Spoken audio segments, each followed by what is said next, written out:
Hello and welcome. I am Annette Reeder from the biblicalnutritionist.com. And today we're going to talk about how to pray prayers that bring deliverance to our children. Every one of you watching today, you have an influence over a child's life.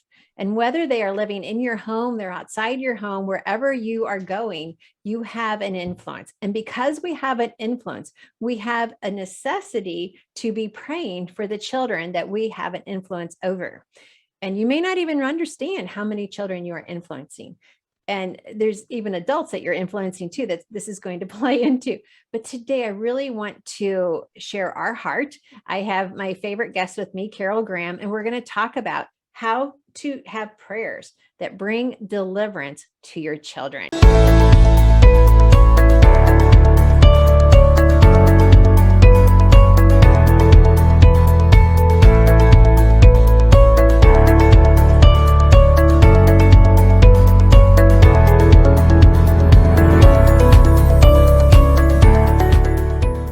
So thank you so much, Carol, for joining me again today. It's always a delight to have you. So welcome.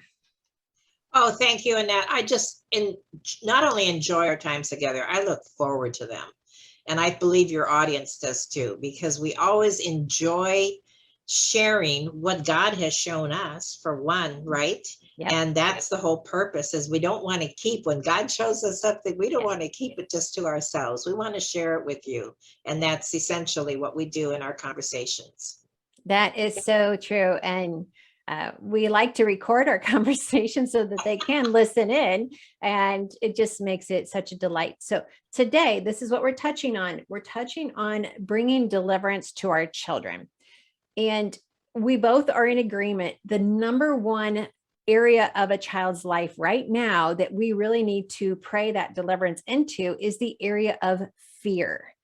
Fear is just running rampant in our society. It's being orchestrated and it's being mass produced.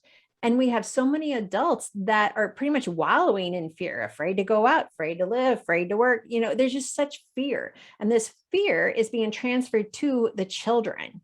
And children are watching us.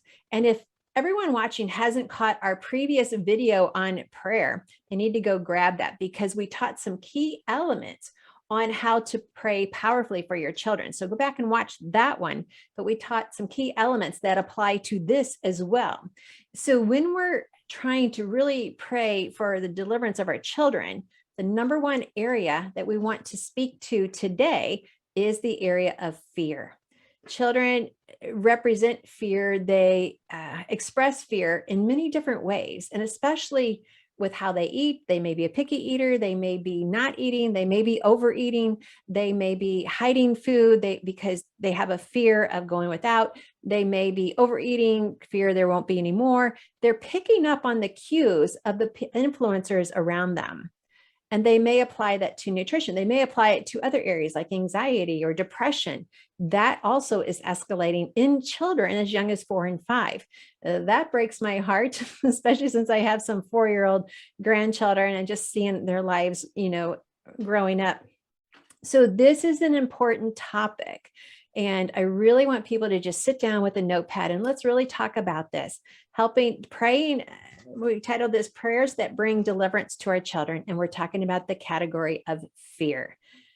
All right, Carol, that was a huge intro. So where do you want to start today? Well, I thought as you were talking, I was trying to listen as a listener. And one of the things I think that is important to teach children and to understand is the word that you use, deliverance. Because the opposite to deliverance would be bondage. Yeah, and the Bible so talks true. a lot about bondage to fear. Mm-hmm. And so what we need to teach them then is that we don't have to be, and kids understand fear even from video games and what they're learning, not only in the world, but even in their activities, is, there's that excitement, there's that compelling, getting the bad guy and whatever that they are playing in their games. I mean, we've all done it. But If we don't have an understanding that we don't have to be in that position of bondage to fear, it's the same thing we can apply in our Christian walk, and showing our children that if we are not bound up in fear, Mhm. that they will follow suit. And that in itself brings what you said, the title of this, deliverance, freedom. And kids understand freedom. And so that, what else did you want? What else should we talk about? Yeah. And I believe God has created us to crave freedom. And Yes. I believe it's because that freedom only comes through Christ. And that was one of our points we wanted to share today, is that freedom for us to totally experience not being in bondage with fear comes, first of all, from Jesus's love. And we try to teach children, well, Jesus loves me, this I know, but are we living that out? Because deliverance to our children comes by, as you said, how we are living out our lives, right? Yes. And that goes into the thought processes that we teach our children too. And do you know the scripture reference? Whatsoever things are pure, just, holy, of good report, think on those things. So I much. think we need to teach our children the same thing. Yes, maybe they had a bad day at school. Yes, maybe things are falling apart at home, or things are not good with your friends, or things are, but instead of dwelling on those things, because they also bring a form of bondage, because we are afraid, and also the unknown, the fear of the unknown is huge, and more so with children than ever before, because they never lived in the world that they are living in now. So the opposite then is freedom from that. And we think we change our thought life to, instead of dwelling and talking constantly about what we need to be afraid of, but looking at the good report. And the good report can be any number of things. It's those warm, fuzzy moments that we create for our children too, and making them understand that God, no matter what happens, He loves them. He will never stop loving them, and He will always protect them, and He will keep them from any bad thing that would try to hurt them. So it's, again, teaching the opposite instead of dwelling on the negative. I agree. And that is how we pray for our children for deliverance, is by teaching them. So it's not just what we're saying in our quiet time prayers to God, it's how we take that prayer into action, which is teaching them how to work through those verses in Philippians. And then we were talking too earlier before we started this about the prayer for the Ephesians in Ephesians chapter 3, I believe it was. Yeah, Ephesians Yes. chapter 3.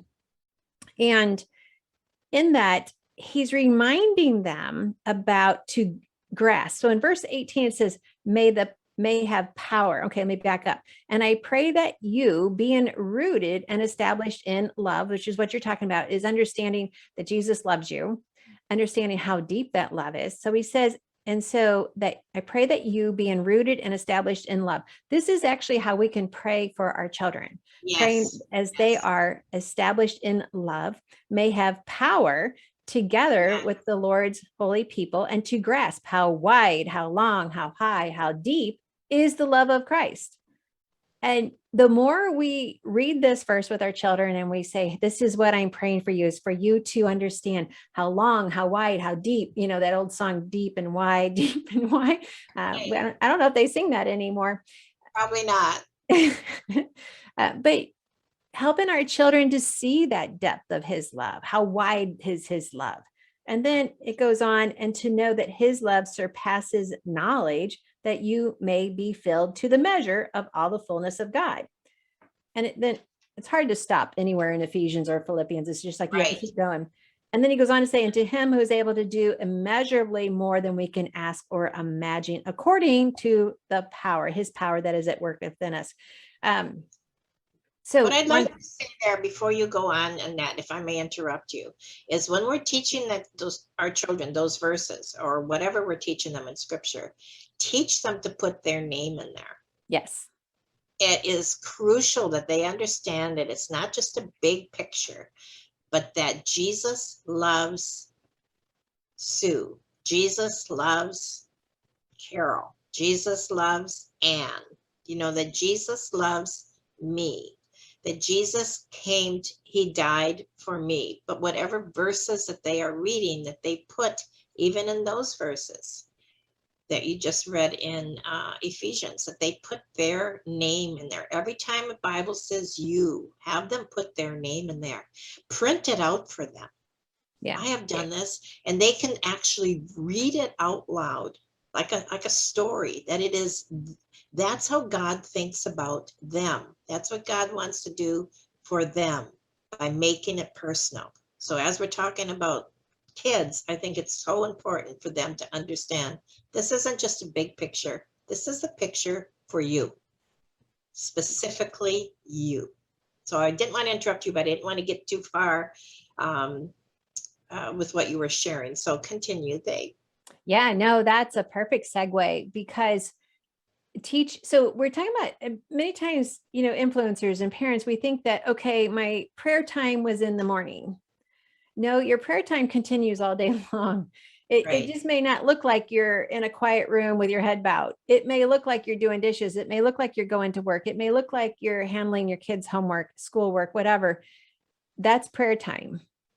And right. we continue that prayer from morning till night for our children's deliverance. So, with what you're saying, when we are teaching our child, okay, let's look at this verse, like let's say,